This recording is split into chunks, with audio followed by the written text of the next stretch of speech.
Well, good morning and thank you all for being here. As many of you know, we don't normally hold sort of our meetings and programs during the month of August, and we kind of take a little bit of a hiatus and do some planning for the fall. However, our economy might be a little bit challenging. Yeah, that's the master of the understatement. And so we really thought that it was really important for us to bring together folks to have a conversation, because I think a lot of times what my experience is that businesses, they sometimes can be in their own silo and they kind of feel like, is it just me struggling? Am I the only one? What are other people doing? Are they feeling the same thing? Am I doing something wrong? And I think that's really helpful to get together with folks and share what your challenges are. Maybe some solutions that you put in place that might help you. And again, just sort of talk about what the circumstances are. And again, we have David Gassa, who is the growth coach of Greater Portland, here with us today to help this process. We also asked Tyler to stay, and Elizabeth Case, we'll do introductions, but Elizabeth's been helping and assisting small businesses for a very long time. We really wanted to have folks in the room that, are working directly with small businesses, hearing those same types of things. Again, shared opportunities. But really just wanting you to know that your chamber is here. We get it, we understand it, we see the challenges, and we're on top of it. That's what we're here to do, is to really connect you with resources, with support, even if it's just to say out loud, this really sucks, right? And sometimes and then other people saying, yeah, me too. And that's kind of helpful to know you're not alone. You have support and you have resources. Well, I thought opening the floor to David for a little bit. He meets with obviously a lot of small businesses, but just maybe to give you a thumbnail of what he's hearing and seeing from the folks he's working with. Yeah. So just for all of you to know, what I do is I help businesses understand where they are at, and then where they want to be. And then we walk that journey of growth through structured processes. Let's face it, things are slowing down. Let's put it out there and say it. Okay? Everybody is trying to say the same, but they're afraid to say the same. As Deanna said, maybe someone right beside them will say, oh, I'm having the best year ever. Yeah. There might be some businesses that are having their best year ever, but the majority is not. Why is that? There are multiple things happening. One is dwindling demand. Access to cash is scarce. It's very hard to get cash to invest, very hard to get operating capital. You go to a bank now and you want to get a line of credit. It's like preparing your PhD. I think preparing your PhD is even easier than getting some money from the bank. There's tariffs. There is a rising cost of goods sold. One of the companies that I work with this year are having a double-digit growth versus last year. Which is great. We worked really hard to get that. But that is top line. You look at their GP or contribution margin, you find that they are only growing by 4%. You look at their bottom line, and they're barely growing. Okay? Why is that happening? Again, cost of goods sold is rising, especially if you're in the service industry, if you're in the trades. Oh my God, you look at HVAC companies, for example, and what the furnace they used to buy for $2,000-3,000, now it costs them around $4,500, if not more, to buy. It's the same exact unit. Okay. You look at their insurance costs, it's growing, workers' comp is growing, payroll is growing. I'm sure Tyler can attest to that. Painfully so. Thanks for the reminder. Good cry. So businesses Small and medium-sized, by the way, not only small, are between Iraq and the hard place, between dwindling demands and rising costs. The cost of doing business is becoming very hard. It's becoming very high. Are there ways out? Yes. Is it really dark? It's kind of cloud, but there are ways to get out of it. There are years that were, or there were years in the past few years that were great years. And there are years where businesses have to be lean, have to think about efficiencies, have to think about their operations, their key performance indicators, their team, what kind of investment they put in the team for the team to work a bit harder to produce more, to make more in that bottom line.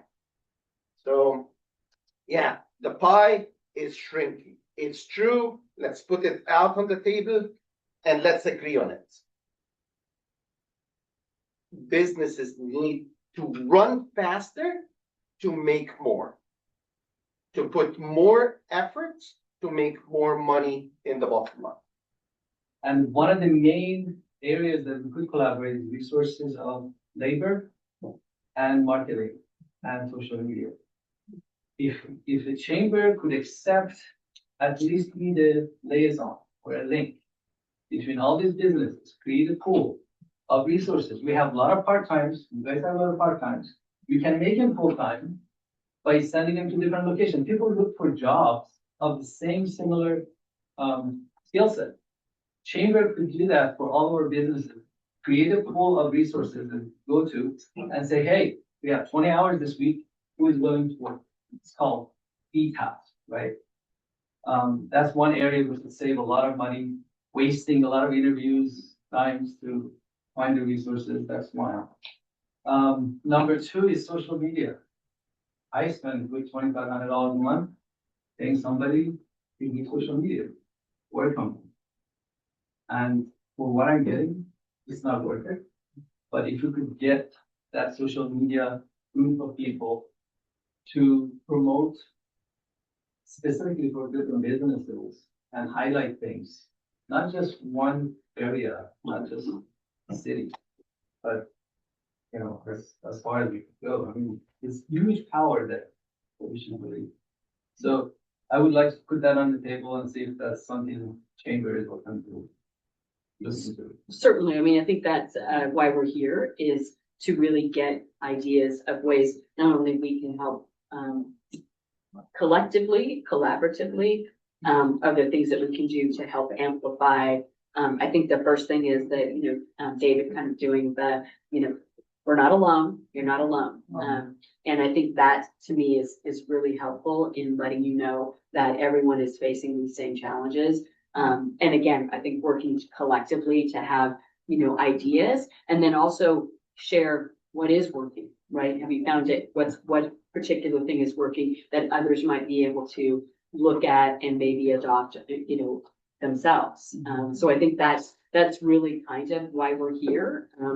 Would love to hear from Elizabeth in terms of what you're seeing, because you work almost exclusively with small business. Sure do. Yeah. So I've had Yellow Dot Consulting for 14 years now. I mostly do email marketing. I work with small business owners on their marketing efforts. And oftentimes that looks like a monthly newsletter or a quarterly newsletter or something like that. And I'm seeing, Deanna and I were talking a couple of weeks ago, and she's like, how's business? I'm like, not so awesome. I had one client who, right after, back in February was like, all right, every client like dried up for her. So she was like, I gotta pause. I don't have any money coming in to keep paying you.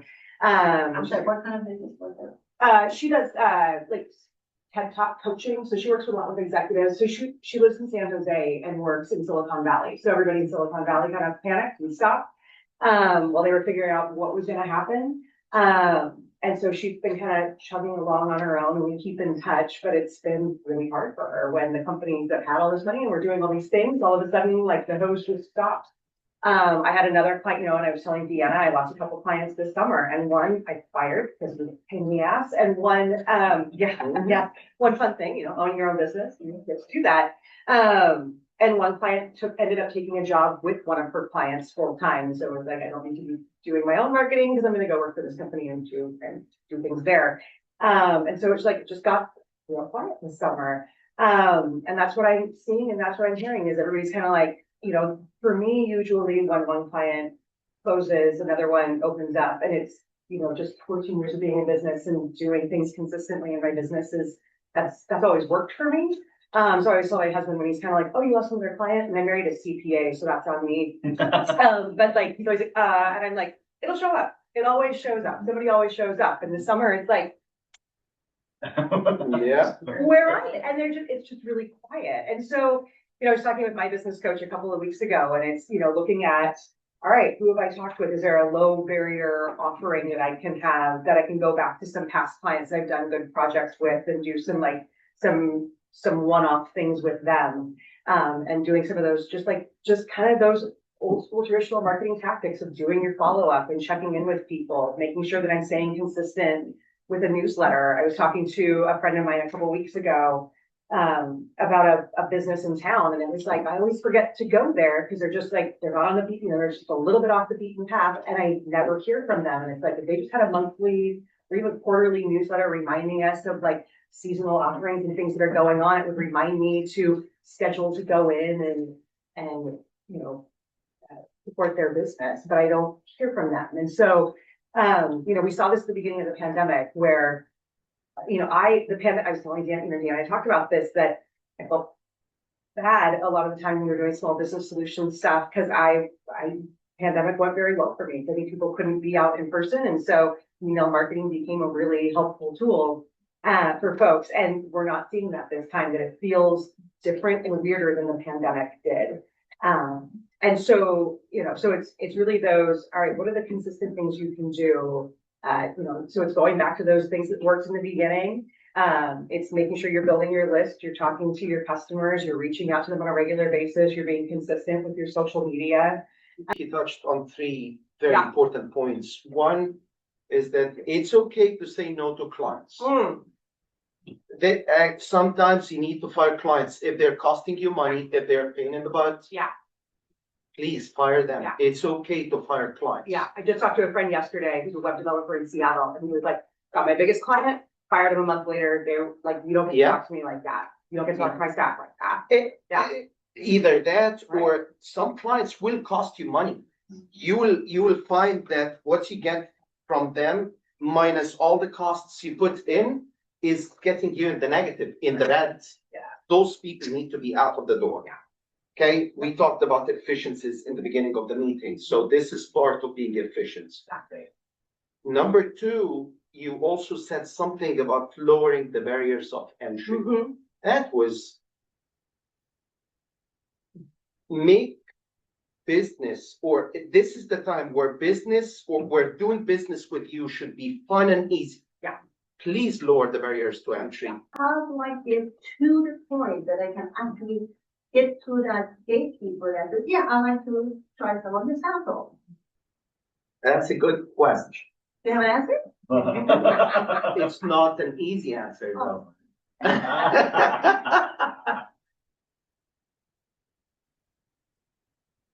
Client acquisition depends on what? Again, your value in the minds of your client, in the mind of your client, has to be more than the price they pay.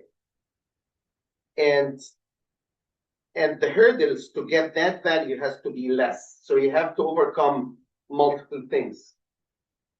You have a marketing, digital marketing background or website background. You know that you have, like, all your efforts online has to be funneled or focused towards those who are looking for pastries. So you need to know who your clients are really well, how to target them, who your competition is, what their pricing is. You need to spend money you have to spend some money into sampling and sending those samples to people and making connections and then know if you're marketing business to business or business to consumer. This is also one important thing, because if you're doing business to business, that's one thing. And if you're doing business to consumer, that's a very different ballgame. Understanding your business and your relationship with your customer is very important. I believe if you are present in those markets, rather than being in all the markets, farmers market and all that, if you have your niche market, that they are going to be in this grocery store that is local and is supporting local, bakery. Be there and give samples in those. I mean, you have customers coming in all the time, markets, right? Once they taste your product, you usually will see the value of carrying your product. And if he doesn't, then, you know you're not the right business to work on your product. Part of knowing who your client is your partnerships. Who are you partnering with? This is also one more thing, because there are platforms that can be ready for you. You can piggyback. Yes. Piggyback, right? Yeah. Nailed it. Can piggyback on other people, and there are win-win partnerships.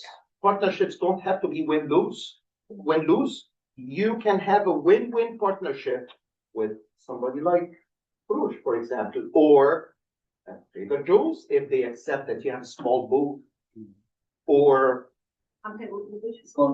small booth with them. Oh, okay. Usually you can rent a small space where you have a booth, and you go and you do sampling for clients. And if they see that there is traffic, they will accept your product to be there. There are ways to do it. Again, you have to decide on, what do I want? Do I want business to consumer? That's a long haul game. It is a long haul game. Or do I want business to business, and those other businesses can take care of consumers? There is no one size fits all. There is no one size fits all. You need to tailor your solution based on who your client is, based on who their needs are.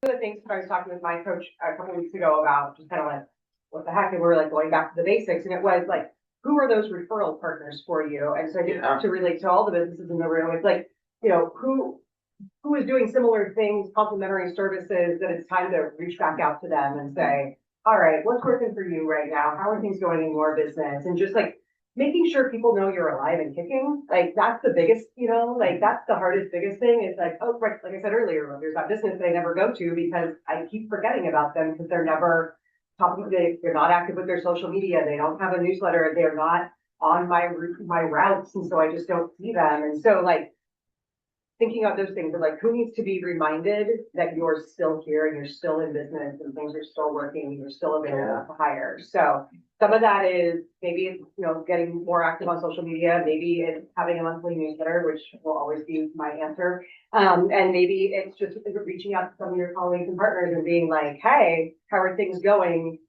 How are things going in your business? What's going on with you right now? So I'm Matthew. Yeah. So I think you brought up a valid point, like when there was cream, we were grabbing and everything was good. And you talked about the scope of business changing. And so going back to what you said, the basics, like Instagram and social media and using these marketing tools 10 years ago was like very, very efficient and very, very easy. There was cream all over and you could generate clients very easily. But now with the saturation rate, unless you have like big, and I don't know if anyone's really, I know you have 7 locations, but in a target small market, you're being swallowed within seconds of any money you're throwing in advertising. And nobody's looking at it because the rate of saturation is scroll.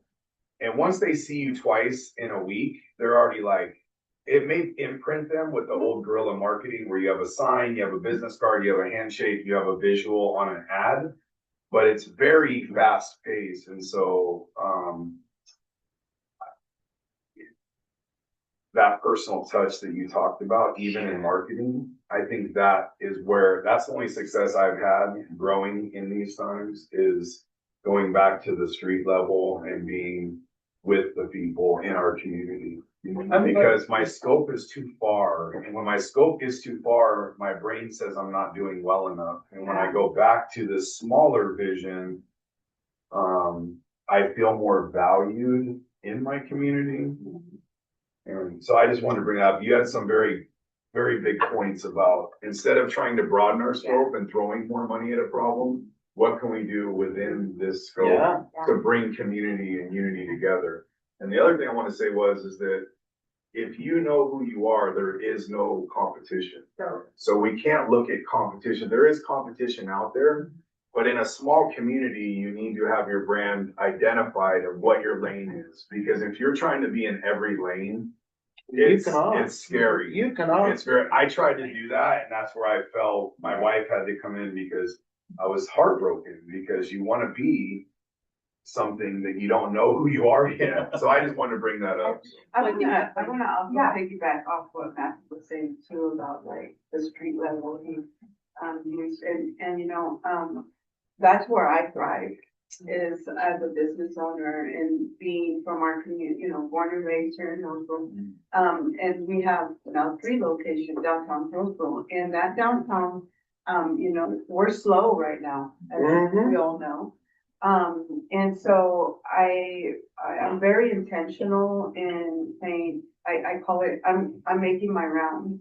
I'm gonna go make my round, and I'll go, to every shop and every business in downtown Hillsborough, literally go in there, introduce myself if I don't know the person or the business owner or the workers. I really like interacting with the workers, because that's where it's at for, because it's forward by my, like, they'll go talk. Everyone talks to everybody. And so, you know, I have like little stickers. Everybody loves stickers on their water bottles or coffee cup, right?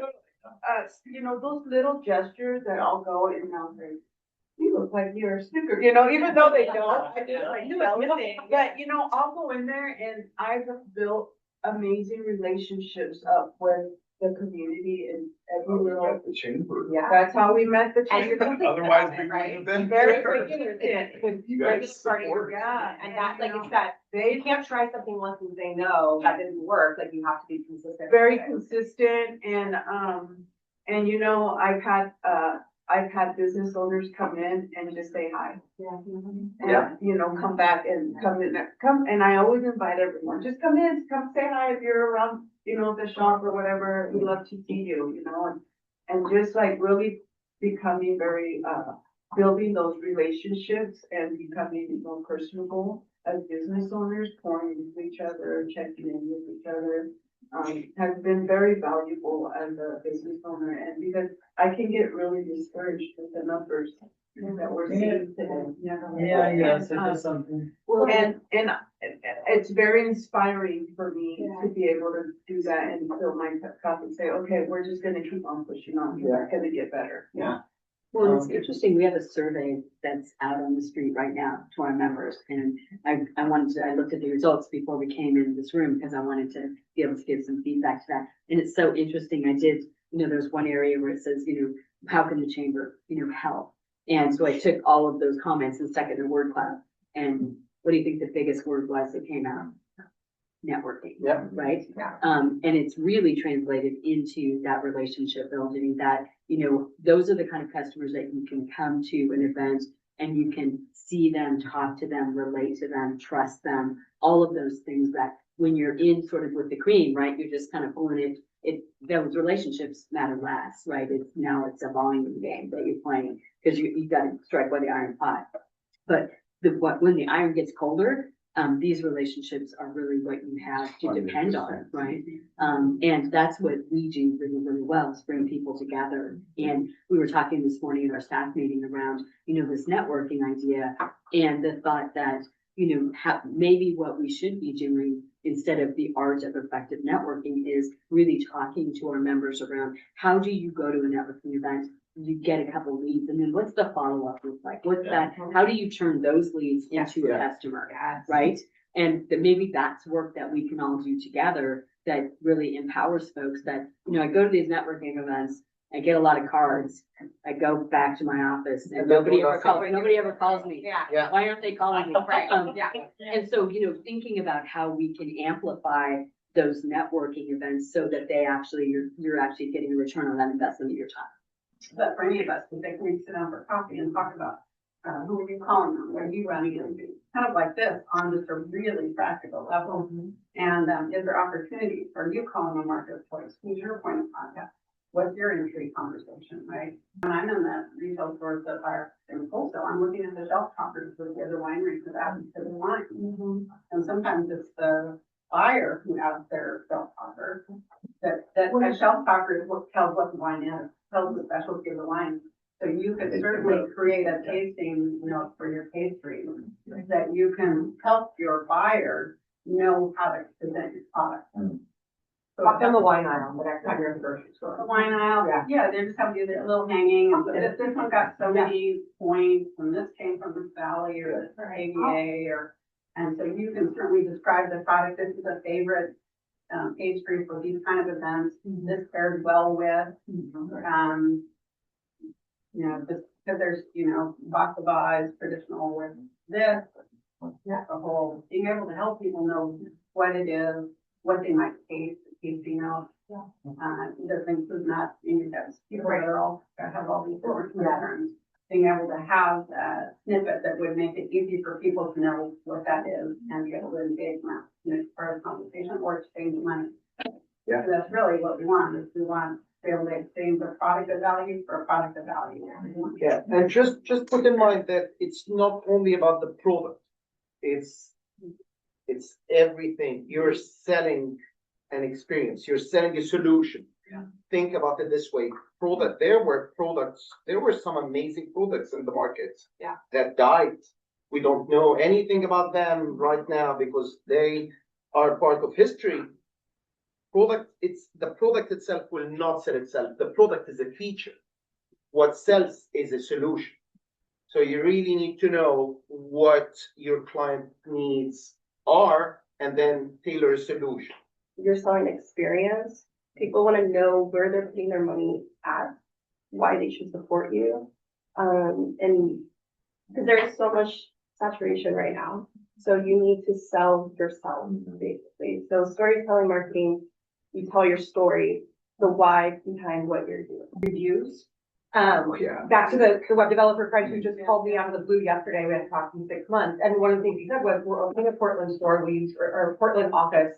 We meet with my developer based in Portland. I said, of course, because we've been friends for 100 years, which is insane, but we're not old enough for that, which is fine. And then he was like, also, we're trying to build our online presence. Will you write a review for us? I'll send you, I go, just send me the Google link and I'll do it. And so like capturing people when they're like, oh my gosh, this is so good. Maybe you had a glass of wine in there. And so they're just kind of like, yeah, like have that QR code set up, Yeah. have that ready to go. What we have created in the health forum, which is thriving, which is bringing Tuesday and Saturday market, is been a success. We see it's growing. What does that tell you? People want to get together. The community wants to be together. We need to build that center, right? Where there are no cars on the street. Well, I would say, from a standpoint of collaboration piece of it, it doesn't have to be that you're like putting your time and effort into that, right? Just, you can post a flyer that doesn't have anything to do with you or your business, right? And say, this is a cool thing that's happening in the community. You tag the businesses that are involved in it. Yeah. Now, all of a sudden, they've looked at you and said, well, thank you. Yeah. Not Thank only you. that, Google recognizes that Right. there are all the tagging Right. happening, Right. and you're getting elevated. Right, and I think that, from a standpoint of, thinking about that collaboration, that again, breaking down those barriers to collaboration. Well, I'm not gonna be at that event, it doesn't have anything to do with me, but again, you're promoting your community. People love that. They also love that sort of philanthropic approach to it, and they can see, you don't have a dog in the fight, pardon the dog. There. But you're still promoting something that's cool because some of the people that are following you might be animal lovers and might want to know, oh my gosh, thank you for that. And now all of a sudden, if you haven't been in touch and don't know, now all of a sudden you come back up on their radar, that awareness, even to your point of, they may not use my services today, but Because- they may know somebody, Yeah. right? Yeah. So you now have made an impression. So when somebody that, like and trust says, yeah, I wish I knew somebody that did X, you go through, pardon me, your virtual Rolodex Yeah. in your mind, right? Yeah. And you pull out that business card of the person like and trust and say, call them, they're great. They do a great job. And you may never have used them, but you see what they do in the community. And by that, you say, I trust them, I know them, I like them. The relationships, again, really, really important. Do the great times. Do the same things you did in the hard times, Yeah. because you're gonna be top of mind, you're Yeah. gonna be that consistent person, Yeah. you're gonna be Yeah. that go-to person, and I know it gets crazy and hairy and all the things when things are good, but when things are not that great, everybody's got their hand out. So what's gonna make you stand out, right? And that's gonna be the trick. It's, for me anyway, personally, that's kind of been my revelation during this whole time, is like, just be that person, be consistent, be that person, and keep it simple. Well, to Elizabeth's point, you might, in the hard times, doing those newsletters with your tips and tricks, out there to keep top of mind. Yeah. When your business is going great, Gotta keep and doing it. you gotta keep doing it, because again, that pipeline will eventually, run dry. And so keeping that pipeline filled, making sure that, and I love a newsletter that says, something that they know and expertise about that's gonna help me. It's not just about the business, but about, hey, I think you could use this. And that I'll read that every day of the week, right? If it's something that I can use and it's gonna help support me and things I didn't know. So be thinking about that. So I want to thank you all for spending your time with us in August. And I really appreciate it that you shared so many great ideas. We're going to continue these conversations, when we start up again in September. I'm going to guess, that the economy's not going to turn around in a month. And there might be some additional challenges that come forward, but you all, I want to just thank you for your positivity, because I really think that hope is really important, and feeling that, we're gonna be resilient in this, and small businesses are the most resilient. You have the greatest opportunity to be flexible, to pivot, to change up, because you don't have a big machine behind you that you got to convince to do it. You can do it yourself. So when you hear about good ideas, you have the ability to just implement them as quick as anything, and that's what makes you resilient. So bless you all for being here. Thank you so much.